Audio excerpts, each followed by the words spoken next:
and in this clip we're going to discuss the different types of lenses available for your 35mm SLR camera. SLR cameras allow you to photograph a wide variety of subjects by changing the type of lens that you use. Most 35mm SLRs come with a normal lens, which is normally 50mm. This approximates what your eye normally sees. You're also able to get telephoto lenses which zoom in on objects far in the distance without you physically having to go closer, and wide-angle lenses which allow you to get more of a field of view in the picture without having to back up further than you possibly can. These different types of lenses are described by the focal length and the size of the aperture.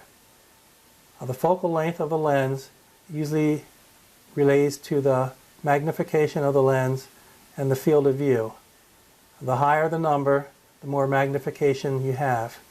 Most telephoto lenses are in the range of 105mm and up.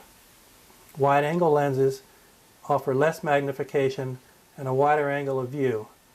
These are listed in the range of 17 to 40mm.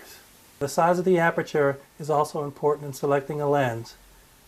If you're planning on doing sport photography, you want to make sure that you have the fastest speed available on your camera to freeze the action. Usually you may need to purchase a lens that has a faster aperture or a smaller f-stop, which is in the range of 2.8 to 3.5.